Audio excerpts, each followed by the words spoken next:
Hello, everyone, and welcome. I'm excited to have you here today as we explore a fascinating topic. Today, we'll be diving into a comprehensive exploration of how play shapes learning, growth, and development from infancy through early childhood. This is a crucial aspect of early childhood education, and I look forward to guiding you through it. Over the course of this presentation, we'll cover how play influences various aspects of development, why it's so important, and practical ways to incorporate it into our teaching.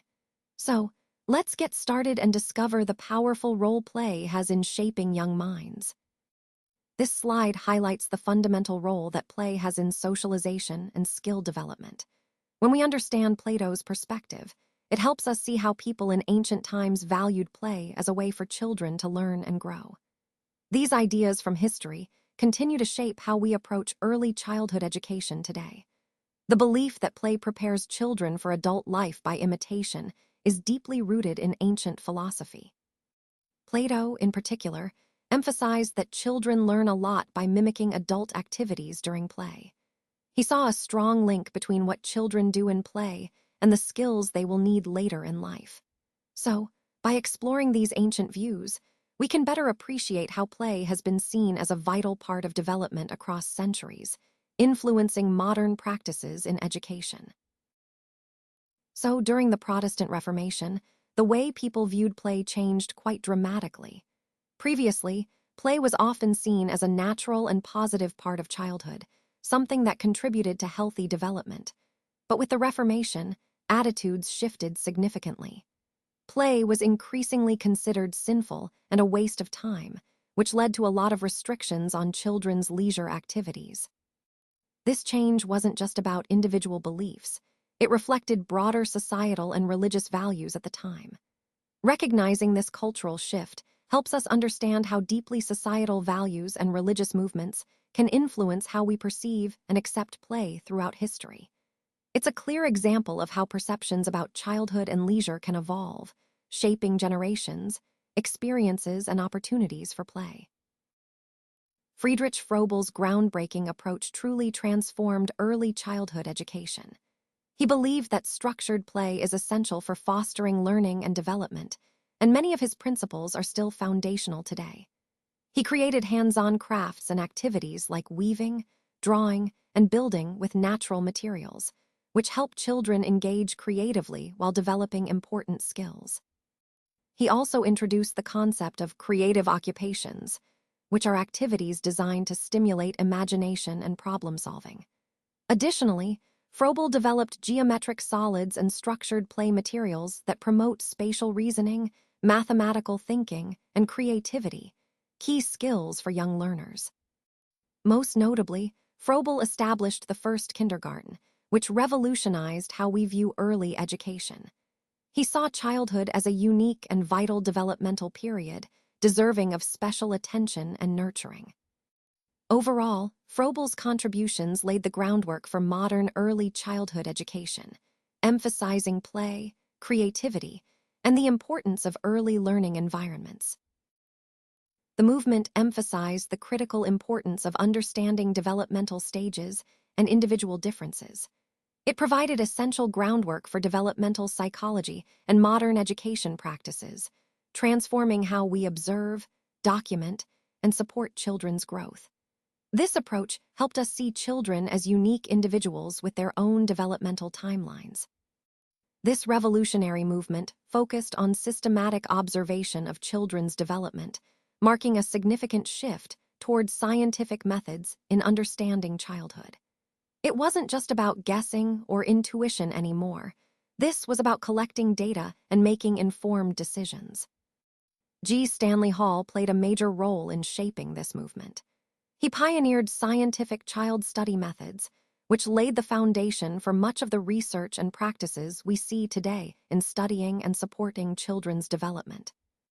Overall, this movement helped us better understand children and their growth, an essential step toward creating more effective educational and developmental support systems. Now, let's take a closer look at symbolic play, which is a fascinating part of early childhood development. When children pretend that a block is a phone, for example, they are engaging in symbolic play. This behavior typically occurs during the proprational stage, which is roughly between ages 2 and 7. It really highlights their growing ability to use symbols, represent objects and ideas, and tap into their imagination. These are crucial cognitive milestones because they lay the foundation for more complex thinking later on. As children move beyond this stage, around age 7 to 11, they begin developing logical thinking about concrete events. This is the concrete operational stage. And then, starting around age 12 and onward, kids develop the ability for abstract reasoning and hypothetical thinking, known as the formal operational stage. Understanding these stages helps us see how children's thinking evolves, from simple symbolic play to complex reasoning, and it underscores the importance of each phase in their overall cognitive growth. Learning is really a social process at its core. It happens through the use of cultural tools and collaborative activities that we engage in with others. When we talk about social interaction, we're highlighting how important it is for development. Play, in particular, plays a crucial role here. It allows children to perform tasks that are beyond what they can do alone, helping to stretch their development forward. Think of play as a kind of scaffold. It's that space between what a child can do by themselves and what they can do with some guidance. This is where the magic of learning really happens. This area is often called the zone of proximal development. It's the sweet spot where the most effective learning takes place because children are challenged just enough, pushed a little beyond their current abilities, but still supported. And who provides that guidance? It can be adults, peers, or teachers, anyone who acts as the more knowledgeable other. These individuals support and guide the child's learning through interaction, helping the child reach new levels of understanding. All of this ties back to Vygotsky's sociocultural theory, which emphasizes that social and cultural contexts are essential for cognitive development. Understanding these concepts helps us see how collaborative learning and social interaction are fundamental to how children grow and learn. Play serves as a vital therapeutic outlet and an essential coping mechanism for children. It allows them to gain mastery over frightening experiences or confusing emotions in a safe space. Recognizing the emotional function of play is crucial because it informs how we approach child mental health and therapeutic interventions today. Sigmund Freud believed that play helps children process internal conflicts and anxieties that they might not even be fully aware of consciously. Through play, children can express hidden feelings and work through complex emotional issues in a symbolic way, which is both safe and effective. From a psychoanalytic perspective, Freud saw play as a window into a child's inner world, a way for them to communicate and cope with things they might not yet have the words for. This understanding highlights the importance of play in supporting healthy emotional development and informs how we support children in therapy. Play is incredibly important for our brain development. It stimulates key areas that are critical for things like cognitive flexibility, impulse control, and emotional resilience. When children engage in play early on, it supports healthy brain maturation, and these positive effects can last a lifetime. On the other hand, play deprivation can have serious consequences. Without enough opportunities to play, the brain's ability to manage emotions can be compromised, making it harder to control impulses and handle stress effectively. Children who are deprived of play also tend to struggle more with emotional regulation. They often show reduced abilities in creative problem-solving and flexible thinking, especially when faced with challenges. This lack of play can significantly impair the development of executive functions, those higher-level skills that help us plan, organize, and regulate our behavior. When these functions are affected, it impacts not just how children think and solve problems, but also how they manage their behavior overall. So, in essence, play isn't just fun. It's a fundamental part of healthy brain development that influences how we handle emotions, solve problems, and regulate ourselves throughout life. Now, let's explore the vital role of the prefrontal cortex in children's development through play. Imaginative and social play activities are incredibly powerful because they directly stimulate the maturation of this part of the brain. When children engage in these types of play, they're actually supporting the development of self-control and their understanding of social dynamics. This region, the prefrontal cortex, is like the brain's command center for planning and decision-making. It helps children think ahead, weigh the consequences of their actions, and make thoughtful choices, skills that are essential for their growth and independence. These abilities aren't innate. They're honed through engaging in rich, playful experiences. Additionally, the prefrontal cortex plays a key role in managing emotions. It helps children respond appropriately in social situations and internal feelings, acting as an emotional regulation hub. So, in essence, play isn't just fun. It's integral to developing the decision-making skills, emotional regulation, and social understanding that are foundational for healthy development. This highlights how play serves as a critical tool for nurturing the brain in these crucial areas. Infants learn a lot by exploring and observing what happens when they act. This might seem simple, but it's actually a crucial way for them to understand cause and effect relationships. When babies play like this, they're building the foundational skills for later cognitive and social development. You'll often see them repeat actions, like dropping a toy from a high chair, to confirm what they just learned. This repetition helps them understand that their actions lead to specific responses. It's their way of learning that their behavior has consequences. They watch carefully, observing what happens next after they perform an action. This observation helps deepen their understanding of the world around them. For example, when a baby drops a toy, they're not just playing, they're exploring and confirming that dropping causes the toy to fall. This kind of cause and effect play is essential for their development. It's a natural way for infants to connect actions with outcomes, supporting their overall learning process and helping them make sense of their environment. This behavior represents an important transitional phase from solitary to fully interactive social play. Recognizing and supporting parallel play helps educators and parents nurture toddlers' emerging social development without forcing premature interaction. Parallel play occurs when toddlers play near other children without directly interacting or engaging with them. It is a completely normal developmental stage, indicating growing social awareness and comfort with peers. So, what is parallel play? It's essentially children playing alongside each other, but not necessarily with each other. By understanding parallel play, we see how it serves as a bridge in a child's social development. It's a key step that reflects their growing confidence and awareness of others around them. Supporting this stage appropriately helps children feel secure and ready for more direct social interactions later on. Let's talk about how using objects to represent other things really helps strengthen abstract reasoning abilities. When children use objects symbolically, they're learning to think beyond the immediate, which is a key part of developing higher-level thinking skills. Next, we see how social development is supported through shared play. Cooperation, compromise, and turn-taking naturally emerge when children play together.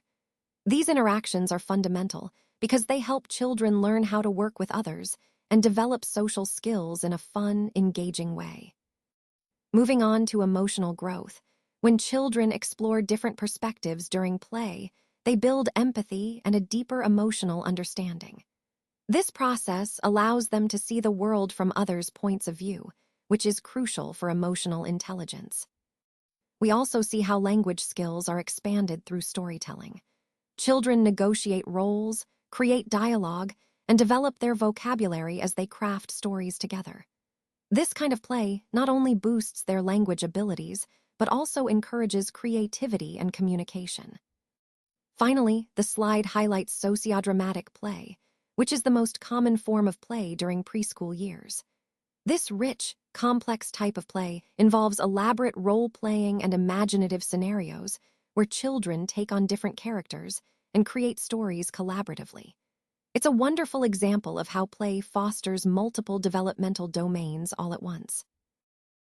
Cooperative play in preschool groups takes social development to the next level beyond simple sharing or parallel play. It involves children working together as a team, which helps them develop crucial skills like teamwork, communication, and problem solving. When kids engage in cooperative play, they tackle challenges together, negotiating solutions and adapting their plans as they go. This kind of play encourages constant dialogue, making sure everyone understands their role and how it fits into the bigger picture. It's about more than just individual effort. It's about coordinating efforts and supporting each other to reach a common goal. Participants often take on specific roles, such as the architect, the builder, or the decorator, which helps them learn how to collaborate and share responsibilities. Whether they're building a block city or creating a performance, the focus remains on working towards shared goals. Overall, cooperative play fosters important social skills by helping children learn how to communicate effectively, negotiate, and problem solve as a team, all essential for their overall development and future collaboration. As children grow and develop, this shift in play encourages them to adhere to social norms, cooperate with their peers, and respect shared agreements. These are all critical skills that contribute not only to their academic success, but also to their social development. When children engage in this kind of play, they start to understand the importance of fairness, healthy competition, and working as a team. They learn to follow complex rules, accept outcomes gracefully, and operate within established systems. As kids enter school age, we see a noticeable transition from mostly pretend play to more structured activities. Games with clear rules and organized sports become more prominent and appealing. This evolution in play reflects their growing ability to handle more complex social and cognitive demands. In essence, these changes in play are not just about entertainment. They're about building essential skills that will serve them throughout their lives, helping them navigate social situations, cooperate effectively, and develop a sense of fairness and teamwork.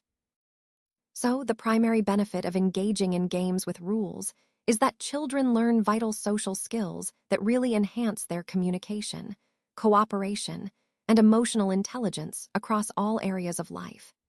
These skills are essential for building healthy relationships and navigating various social situations. When kids have disagreements during games, it actually creates authentic opportunities for them to practice problem-solving and emotional regulation strategies. These moments teach children how to manage conflicts constructively, which is a crucial part of their development. Now, regarding conflict resolution, by following rules consistently, children start to understand important concepts like justice and fairness. They also see the value of impartial systems, which helps them develop a sense of equity and respect for rules in broader contexts. Waiting patiently for their turn is another key skill. It teaches impulse control, delayed gratification, and respect for others, participation, important lessons that extend well beyond the game. And then there's negotiation.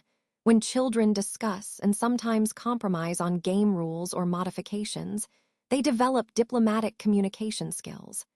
They learn how to reach agreements and consider different perspectives, which are essential skills for collaboration and understanding others.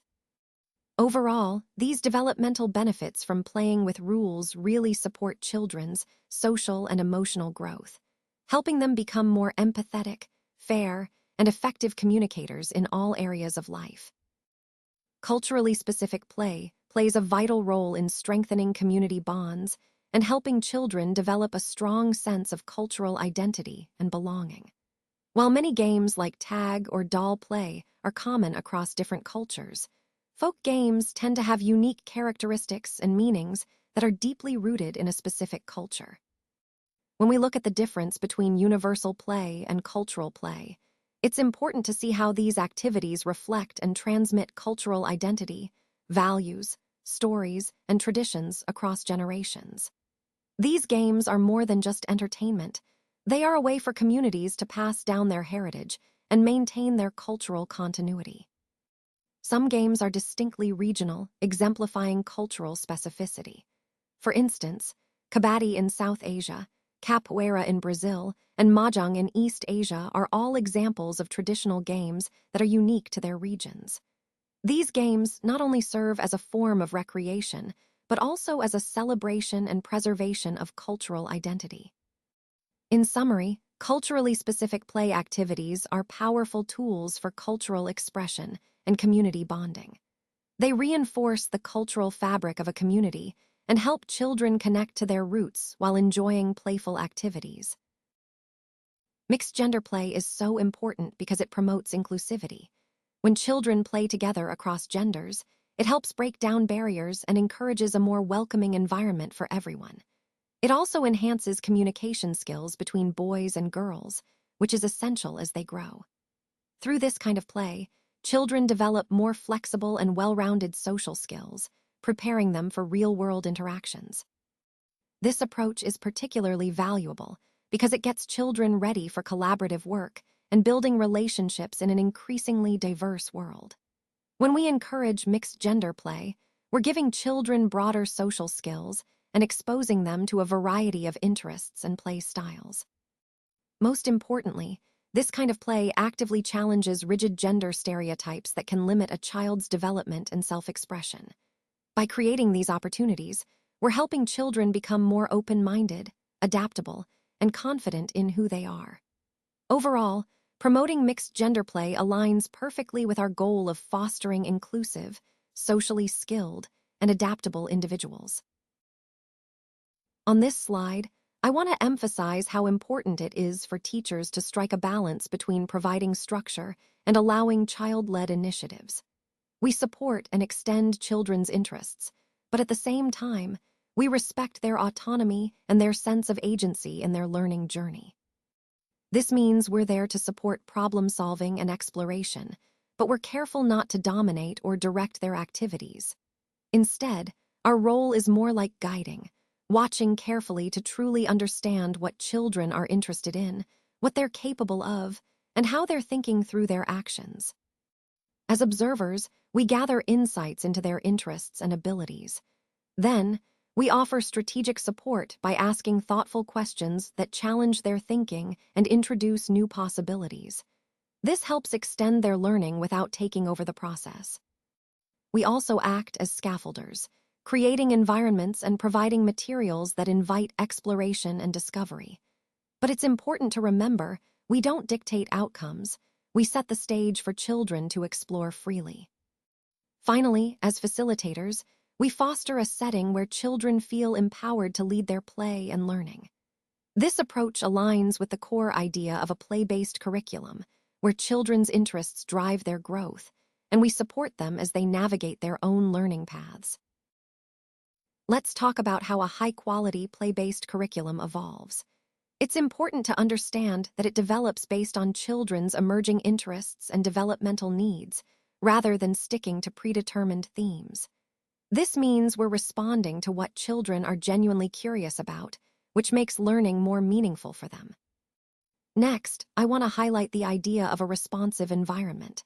This emphasizes children's natural curiosity and intrinsic motivation. Instead of relying on external rewards or teacher-controlled activities, we create an environment that encourages children to explore and learn because they want to, not because they have to. Self-directed learning is also a key component. It means avoiding rigid schedules that break up play into tiny pieces. Instead, we allow longer blocks of time so children can deeply engage with their interests and develop their projects over time, fostering real understanding and creativity. Finally, flexible scheduling is crucial. This approach provides plenty of opportunities for children to make meaningful decisions about their activities, materials, and learning pathways. Giving children agency in their choices helps build confidence and independence, which are vital for their growth. All these elements come together to create a curriculum that truly supports children's natural development and love of learning. Today, I want to highlight how manipulating a variety of materials helps children develop both fine and gross motor control. When children grasp, stack, or move different objects, they're strengthening their coordination and dexterity. At the same time, planning and executing ideas with these materials also build their executive function skills, things like problem-solving, decision-making, and organizing their actions. These cognitive skills are essential for overall development. One of the most exciting aspects of these materials is that they can become anything children imagine. This sparks their creative thinking, allowing them to transform simple objects into whatever their minds can conceive. These versatile materials encourage not just creativity, but also exploration and problem solving. Because they aren't limited to a specific purpose, children decide how to use them, which fosters innovation and deepens their imaginative play. Now let's talk about loose parts. These are open-ended materials. Think natural items like stones, pine cones, sticks, and shells, or manufactured items like fabric scraps, cardboard tubes, and wooden blocks. Children can manipulate, move, carry, combine, and use these in countless ways. The purpose of incorporating loose parts into play environments is to create spaces that promote open-ended exploration. This kind of play supports children's ability to think creatively, adapt, and develop critical problem-solving skills, all while having fun discovering what they can create with these materials. The key to creating effective outdoor play environments is harmoniously combining both traditional and natural elements to stimulate a wide range of play experiences. This approach supports the holistic development of children by encouraging physical, creative, imaginative, and social growth. When we think about traditional playground structures, they offer specific physical challenges like climbing, swinging, and sliding. These are great for building strength, coordination, and confidence. But it's important to select these structures thoughtfully so they complement, rather than replace, natural features in the environment. In addition to these structures, incorporating natural elements such as dirt, water, plants, logs, and the natural topography of the site can really enrich the sensory experience. These elements invite children to explore, be creative, and develop a respectful connection with nature. Designing outdoor play environments effectively means blending these different types of elements. By doing so, we create a space that encourages exploration, imagination, and social interaction, truly supporting the overall development of children. When we talk about inclusivity, it's really about thoughtfully adapting activities to meet the needs of all children. This means ensuring that physical spaces are accessible and welcoming for everyone. But beyond just physical access, it's about creating a culture where differences are truly celebrated and everyone feels they belong. This kind of environment promotes empathy and cooperation among children, helping them develop social skills through diverse experiences. It's important to remember that inclusive settings allow all children, regardless of ability, to participate meaningfully. They should be able to interact authentically with their peers, which is essential for social development. On the other hand, segregation or focusing only on disabilities can actually hinder social integration. When children are separated, they miss out on shared experiences that foster understanding and friendship. That's why true inclusion involves creating inclusive play environments, spaces where every child can engage fully, learn from each other, and build genuine bonds. So, fostering inclusive environments isn't just a nice idea. It's vital for supporting every child's growth and ensuring they all have the opportunity to thrive together. Let's explore how effective adaptation focuses on empowerment and inclusion rather than limitations. The goal is to ensure children experience the full developmental benefits of play, regardless of physical challenges. One key strategy is offering specialized tools or equipment that enable active engagement without doing activities for the child. For example, providing assistive devices can make a big difference.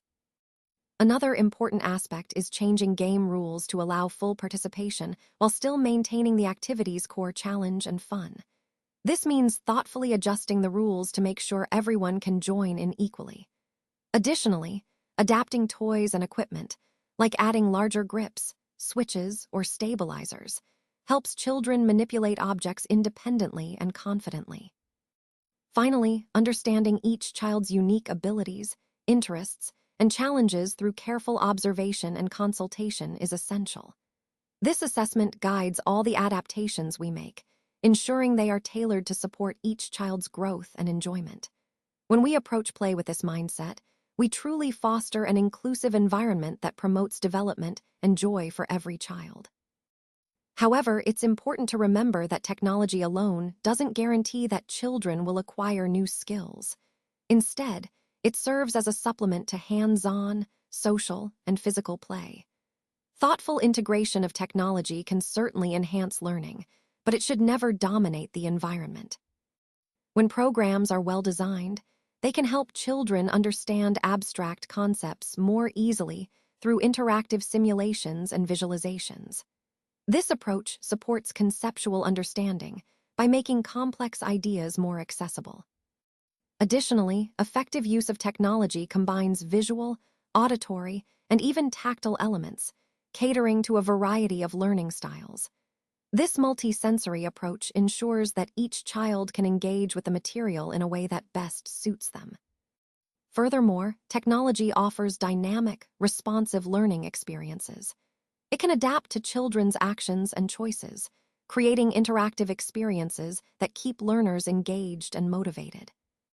Overall, the benefits of educational technology in play are significant, but they hinge on thoughtful implementation. When used correctly, technology can truly enrich children's learning experiences without replacing the essential aspects of active, social, and physical play. When it comes to screen time, how and when screens are used can be just as important as how much time kids spend in front of them. For example, it's best to avoid screens during meal times and right before bed, since these are key times for family connection and healthy routines. Context is also critical. When parents watch screens with their children, it greatly enhances learning. It creates opportunities for discussion, asking questions, and making meaningful connections. Co-viewing isn't just about supervision. It's about engaging with your child's media experience to make it more educational and interactive. Choosing the right content is essential too. Opt for educational, age-appropriate programming that aligns with clear learning goals. This helps ensure that screen time is beneficial rather than just passive entertainment. Quality really matters. The American Academy of Pediatrics recommends avoiding screen media altogether for children under 18 months, except for video chatting. For children aged 2 to 5, the recommended maximum is about 1 hour per day of high-quality, age-appropriate programming. Remember, it's not just about the amount of screen time, but making sure it's meaningful, engaging, and integrated into a healthy routine. Through symbolic play, children have a safe space to explore difficult experiences that they might not be able to talk about directly. Play allows them to express complex emotions and work through trauma in a way that feels natural and secure. It also helps children develop healthier coping strategies, which is a key part of their emotional growth. Play therapy, therefore, serves as a powerful tool for emotional understanding and genuine psychological healing. Unlike traditional talk therapy, play therapy uses play as a therapeutic medium, giving children a way to communicate feelings and resolve emotional problems that are hard to put into words. It's important to remember that the goal isn't mainly about teaching academic skills, entertaining children, or trying to change specific behaviors. Instead, the primary focus is on helping children process their emotions and heal from their experiences.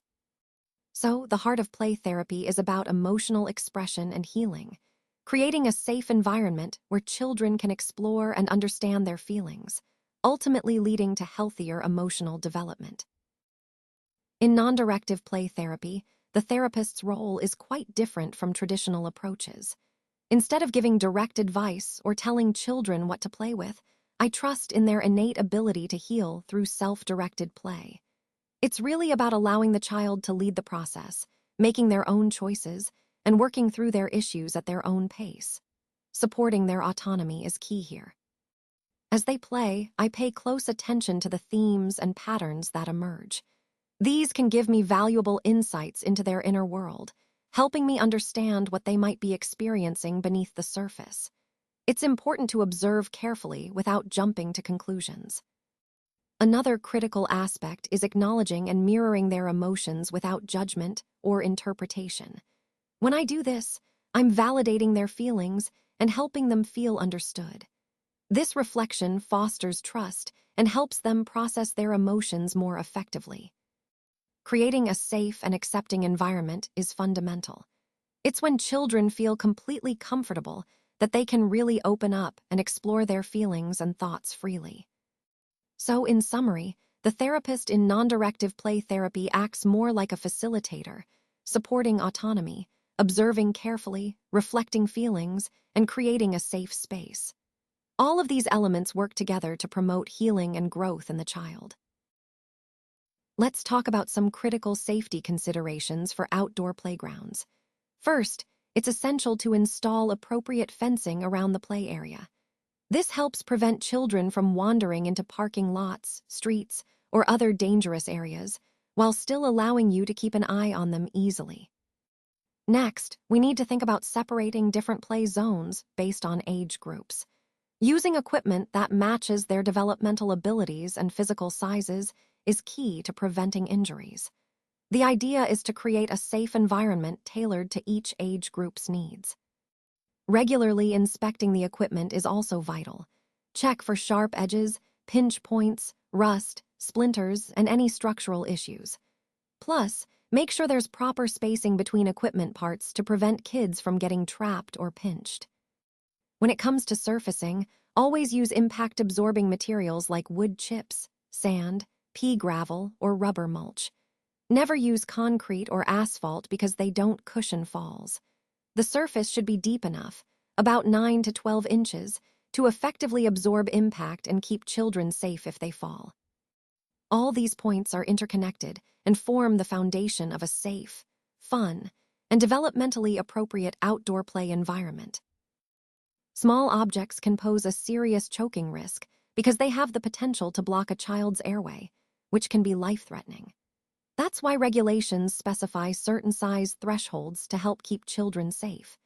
It's really important to always check the manufacturer's age recommendations and toy guidelines to make sure the toy is appropriate for your child's developmental stage.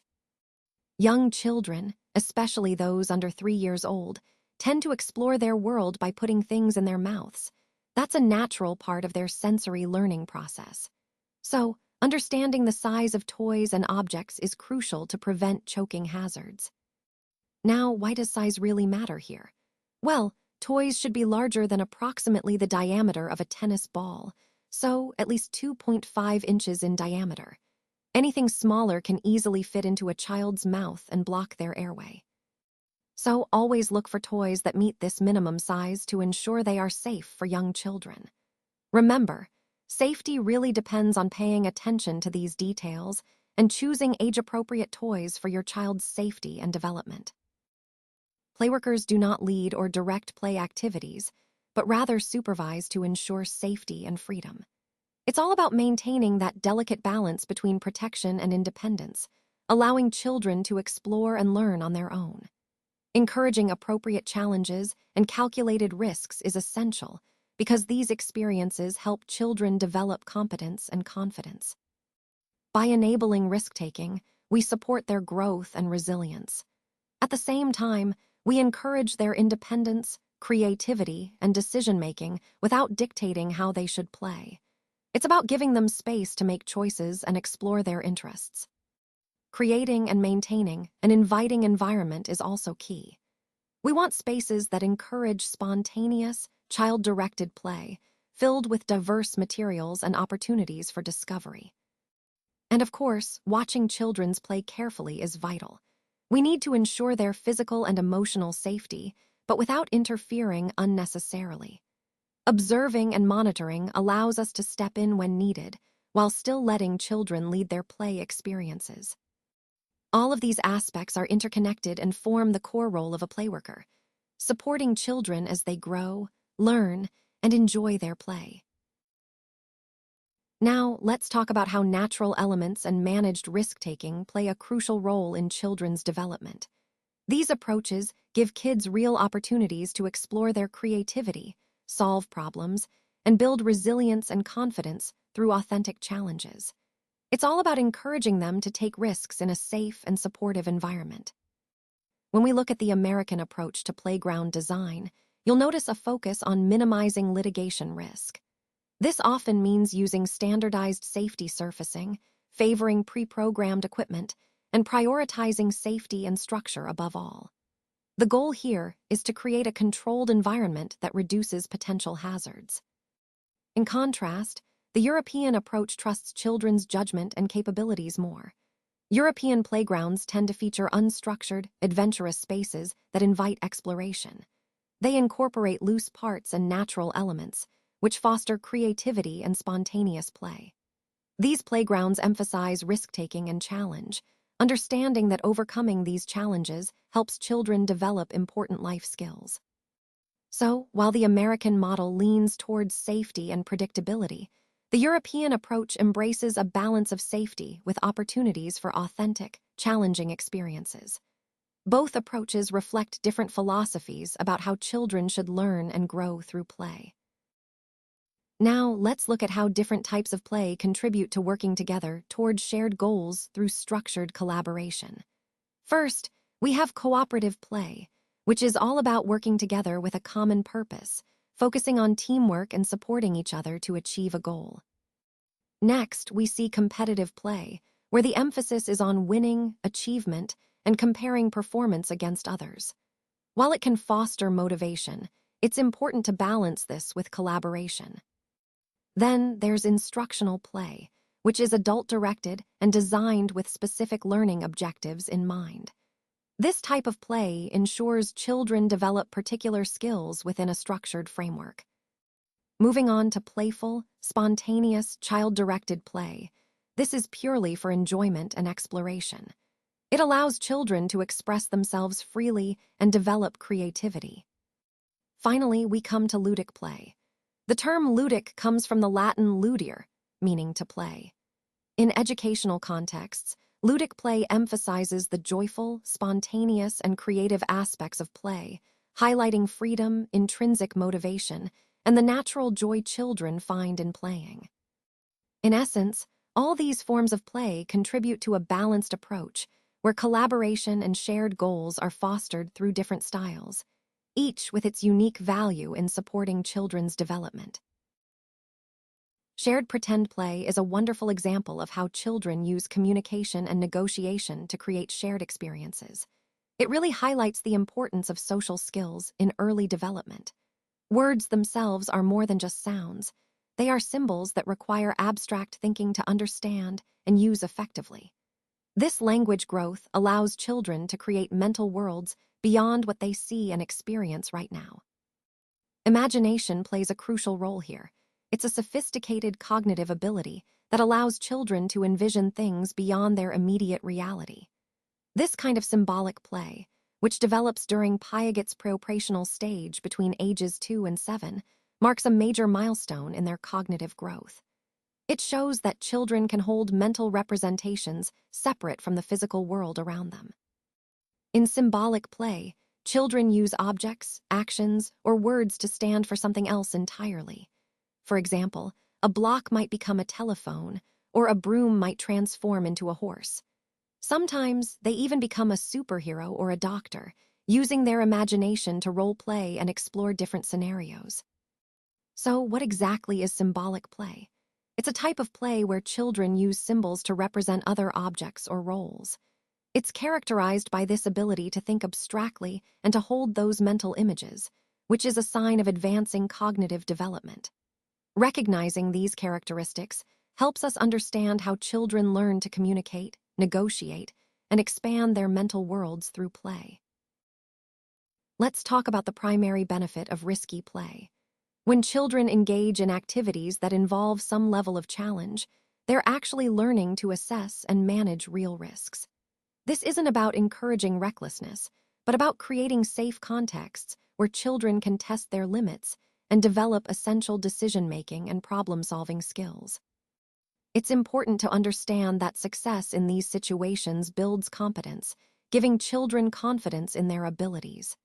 Conversely, when they encounter controlled failures, they learn resilience, how to bounce back and keep trying. This process helps children build confidence because they are actively choosing whether to proceed, which develops their judgment and sense of autonomy. They evaluate potential dangers and their own capabilities before making a decision, fostering independence. When faced with a challenge, children must summon courage and make decisions. This experience of encountering challenges and overcoming them is crucial for their emotional and cognitive growth.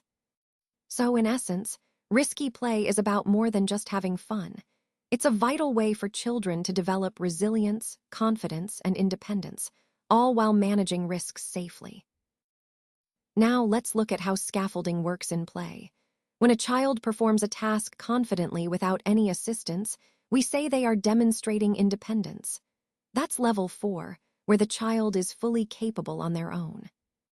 Next, we see adult observation with encouragement only. That's minimal support at level 3. The adult is nearby, providing moral support but not actively guiding the child. Moving to moderate support, at level 2, the adult offers guidance and hints as the child begins to take more control. This helps the child navigate challenges without taking over completely. At the highest support level, 1, the adult provides significant assistance and models the task. This is often necessary when a child is just starting to learn a new skill or concept. Now, this idea actually comes from Vygotsky's zone of proximal development, or ZPD. It emphasizes that the best learning happens when children are working just beyond what they can do alone, but with the right support. And that's what scaffolding really is, a way of providing just enough help to enable children to complete tasks they couldn't do alone yet. Think of it like temporary construction scaffolding, support that's removed gradually as the child gains skills and confidence.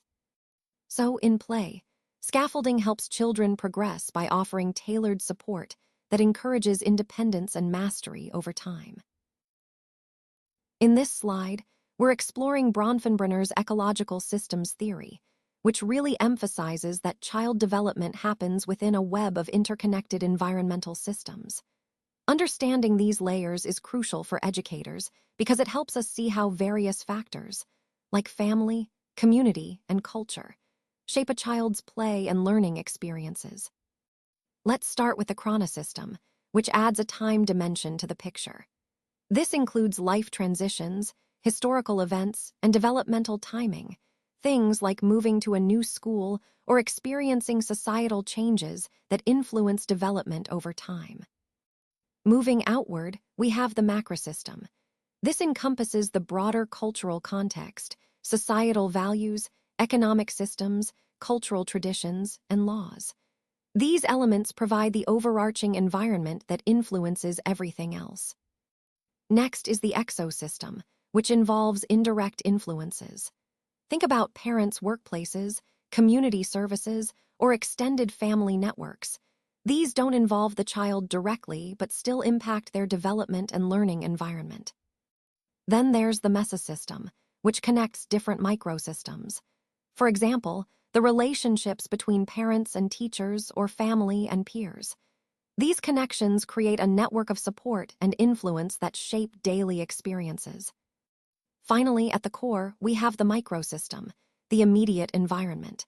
This includes family, school, peers, and neighborhood, essentially the settings where direct interactions happen and where most of the child's day-to-day experiences occur. By understanding these layers and how they interact, we gain a more comprehensive view of what influences a child's development. Recognizing this interconnectedness helps us create more supportive and responsive learning environments. Dramatic play plays a crucial role in a child's development by fostering imagination, storytelling abilities, and abstract thinking through pretend narratives. When children engage in these imaginative scenarios, they are not only having fun, but also building their cognitive skills. Creative expression is at the heart of this process. Creating dialogue, explaining different scenarios, and negotiating roles all help to significantly expand their vocabulary and improve communication skills. These interactions encourage children to articulate their thoughts clearly and confidently. Taking on different roles during play also allows children to explore various perspectives, which is essential for developing empathy and emotional intelligence. By stepping into someone else's shoes, they learn to understand and respect different feelings and viewpoints. Additionally, through collaborative role-playing, children practice important social skills like cooperation, negotiation, turn-taking, and conflict resolution. These experiences prepare them for real-life social interactions, fostering a sense of teamwork and emotional resilience. Overall, dramatic play is not just about fun. It's a powerful developmental tool that nurtures a wide range of skills essential for children's growth and success. It aligns perfectly with our overall goal of supporting holistic development in early childhood education. Mixed-gender play opportunities are so important because they help children develop a broader range of social skills. When boys and girls play together, they're exposed to different interests and ways of thinking, which can really enrich their understanding of the world. It also challenges stereotypes, like the idea that certain toys or activities are only for boys or only for girls. This kind of flexibility supports more authentic, well-rounded development for every child. Now, while there are some biological differences between boys and girls, research shows that much of what influences their play preferences comes from social and cultural factors. It's not just biology that shapes how children choose to play. It's also the messages they absorb from family, media, peers, and society at large. These influences tell children what is appropriate or acceptable, which can limit their experiences if we aren't mindful. This slide really highlights the importance of understanding the interplay between nature and nurture in shaping gender and play. By fostering diverse play experiences, we can help children grow into more adaptable, open-minded individuals who aren't confined by stereotypes. It's all about creating opportunities that support their full, authentic development. When we talk about play-based learning, it's important to understand that it's not just about giving children free playtime. Instead, it's about intentionally designing experiences that help children meet educational goals through play. This approach is purposefully structured to be meaningful and engaging. The idea is to create activities that promote cognitive, social, emotional, and physical growth all at once. These experiences are integrated, meaning they support multiple areas of development simultaneously, making learning more holistic and connected. Teachers play a crucial role here. They design the environment, select appropriate materials, ask thought-provoking questions, and support children strategically, without controlling or dictating every outcome. The goal is to guide and facilitate, not to direct every move. And perhaps most importantly, children are active participants. They choose activities based on their interests, questions, and natural curiosity. This child-initiated exploration empowers them to drive their own learning journey, making the process more meaningful and personalized. So, in essence, play-based learning is about creating a balance, intentional design, holistic development, supportive facilitation, and child-driven exploration, all working together to foster a rich, engaging learning experience. Outdoor spaces really play a crucial role in encouraging children to engage in cooperative play and imaginative games. They naturally foster spontaneous social interactions, which actually enhance social opportunities rather than diminish them. When kids are outside, they're more likely to collaborate, share ideas, and develop social skills in a relaxed environment. Now, moving on to social interaction, being in natural environments has a calming effect on children. This helps restore their attention capacity, making it easier for them to focus and learn. Plus, spending time outdoors reduces stress more effectively than being indoors, creating a better mental space for kids to thrive. Next, let's talk about sensory experiences. Nature provides a rich variety of sensory stimuli, different textures, sounds, smells, and even temperatures. These varied inputs support sensory integration and help children become more aware of their surroundings. It's an engaging way for kids to develop their sensory processing skills naturally. And finally, outdoor play isn't just fun, it has real health benefits. It improves cardiovascular health, helps build strength and coordination, and plays a key role in fighting childhood obesity. Because outdoor activities are often enjoyable and movement-based, children are more likely to be active, which supports their overall physical development. So, in summary, outdoor spaces don't just offer a fun break. They actively promote social skills, mental well-being, sensory development, and physical health, all of which are essential for healthy childhood development. Positive growth happens naturally when children are allowed to express their feelings, explore difficult experiences, and resolve internal conflicts at their own pace. This approach is all about trusting in the child's innate ability to heal and problem solve. It's important to remember that children have a natural capacity for growth, especially when they're supported in a safe and accepting environment. Child-centered play therapy is based on the belief that children are capable of working through their challenges during play. The therapist's role isn't to direct or interpret what they're doing, but rather to facilitate a space where the child feels safe and accepted. This concept of trusting in the child is fundamental. It allows children to lead their own healing process, and it highlights the importance of respecting their inner wisdom. Ultimately, this approach aligns with our overall goal of empowering children to develop resilience and self-understanding through their natural capacity to heal and grow. Balance and thoughtful limitation of screen time are essential for healthy development across all domains. When screens are overused, we lose valuable face-to-face interaction opportunities, which are crucial for developing communication skills and empathy. Without enough real-world social engagement, children can struggle to build strong social skills. Additionally, excessive screen time often means more sedentary behavior, replacing active play that's vital for physical health and motor skill development. This can lead to poor physical fitness and delayed motor milestones. Another important point is how rapidly changing media can impact attention spans. When children are constantly switching between stimuli, their brains get conditioned for short bursts of focus, making it harder for them to concentrate on tasks that require sustained attention. And let's not forget sleep. Blue light from screens and stimulating content can disrupt natural sleep rhythms, leading to insufficient rest. This, in turn, results in daytime fatigue, which affects mood, learning, and overall health.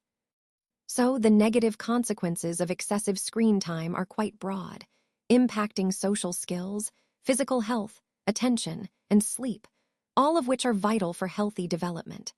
That's why moderation and mindful use of screens are so important in fostering well-rounded growth. Play environments should support multiple aspects of a child's development at the same time. It's important that these spaces foster cognitive, physical, emotional, and social growth all together. Instead of just being quiet or solely academic spaces, they should be areas that invite authentic exploration, places where children can truly engage and learn through play. Think about spaces that encourage cooperation and communication, where children can work together and share ideas. Social interaction is a key part of this, helping children build relationships and learn social skills naturally. A rich variety of resources is also essential. When we provide diverse materials that invite exploration, children are motivated to investigate and discover new things, which enhances their learning experience. These materials should be inviting and accessible, encouraging curiosity and creativity. Creating an accepting atmosphere is crucial. Children need to feel safe to make mistakes because that's how they learn. An environment that views errors as opportunities for growth helps foster emotional safety, supporting their confidence and resilience. Physical safety is equally important. The space should be free from hazards, but still allow for appropriate risk-taking. This balance enables children to explore and experiment physically, which is vital for their development. Ultimately, the primary function of a play environment in schools is to facilitate safe exploration and experimentation. When designed thoughtfully, these environments become dynamic spaces where children can grow holistically, cognitively, physically, emotionally, and socially, laying a strong foundation for lifelong learning. When working with children, it's really important to honor their individual sensory sensitivities and special interests. Respecting their preferences helps create a supportive environment where they feel safe and understood.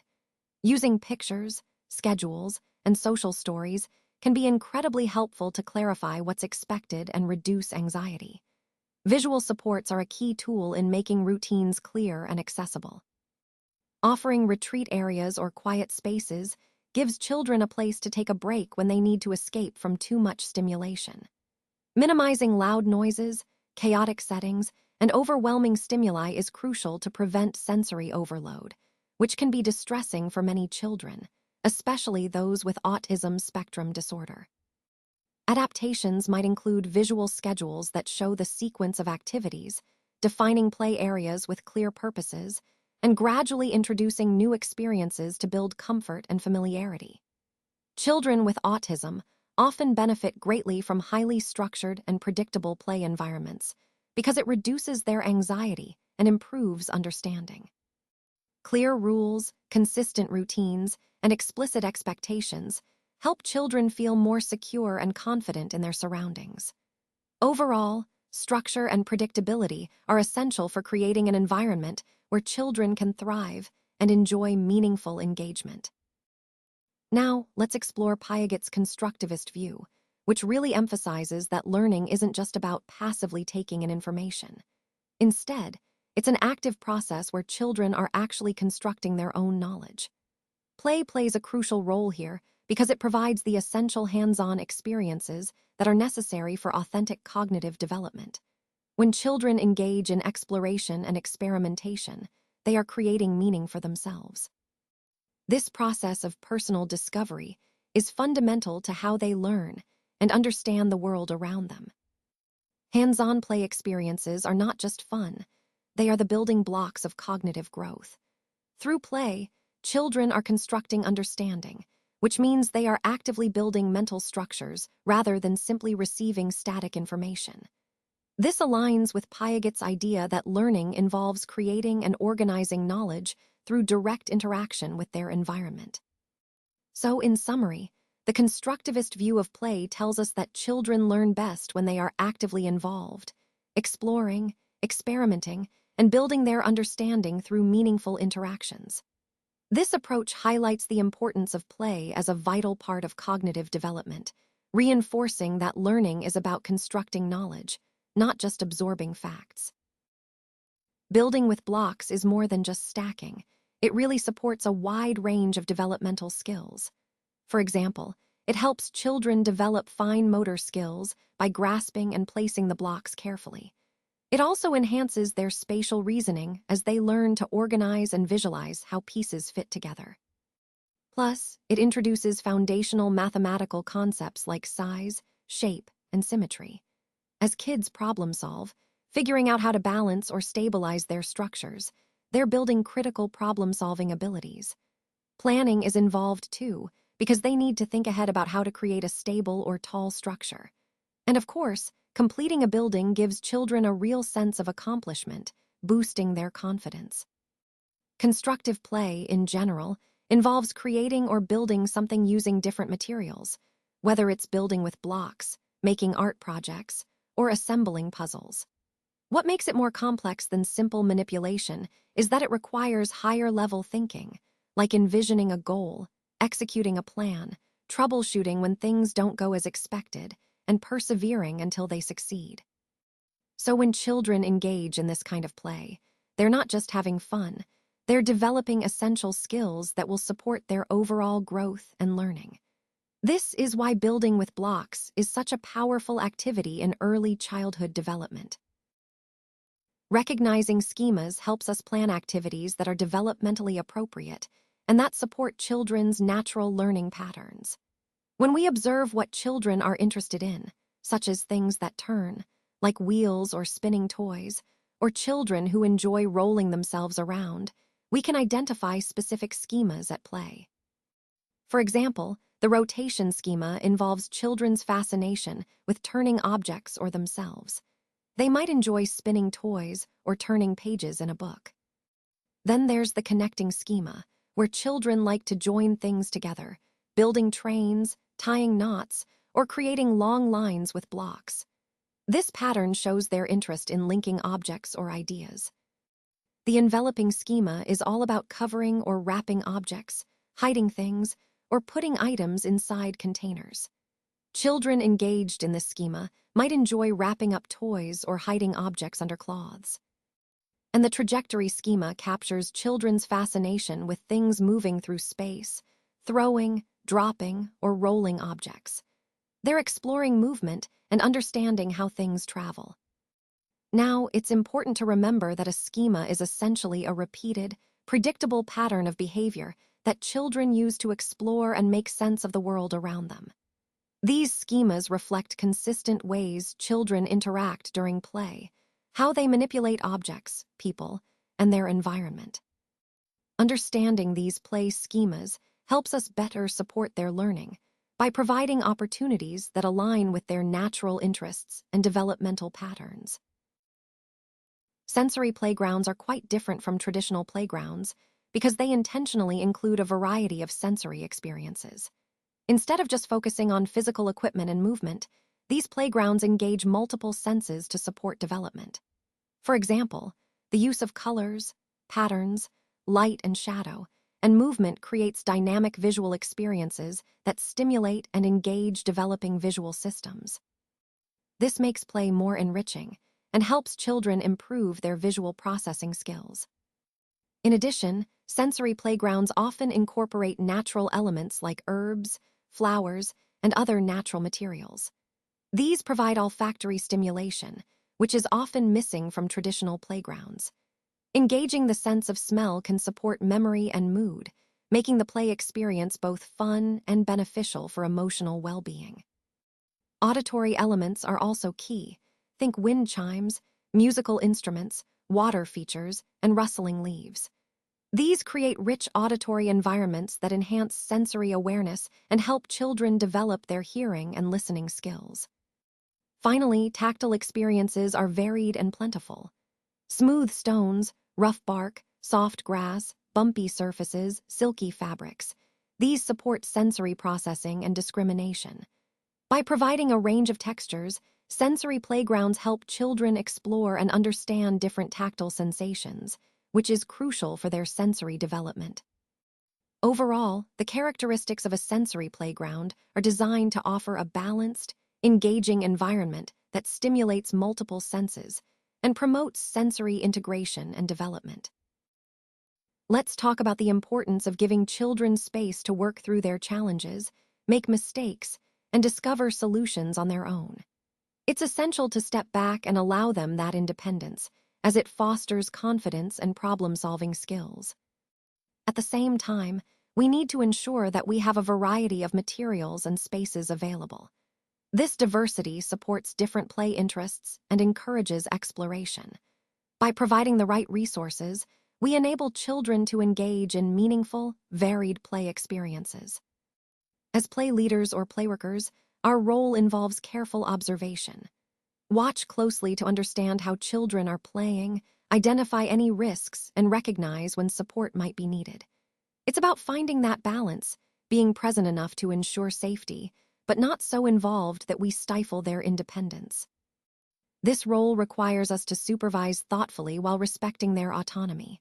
We maintain safety, offer resources, and support when children ask for it, but we also trust in their capabilities. Over-intervening can limit their growth, so the key is to support without taking over. Supporting self-directed play means observing and stepping in only when necessary. We create environments that are safe and conducive to exploration, creativity, and independence. Our goal is to facilitate a space where children feel free to lead their play and develop their ideas. In summary, as play leaders, our main task is to foster an environment where children can confidently explore, learn, and grow through their own initiatives.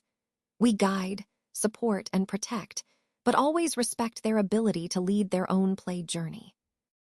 The ultimate goal of integrating play in child development goes far beyond just preparing kids for academic success. While academic skills are important, play actually supports the development of the whole child across all areas. It encourages essential skills that are vital for lifelong learning, healthy relationships, and overall well-being. In fact, play is recognized as a fundamental part of complete human development. When children are engaged in play, they develop curiosity, persistence, a love of learning, and adaptability. These qualities are key for lifelong learning and resilience.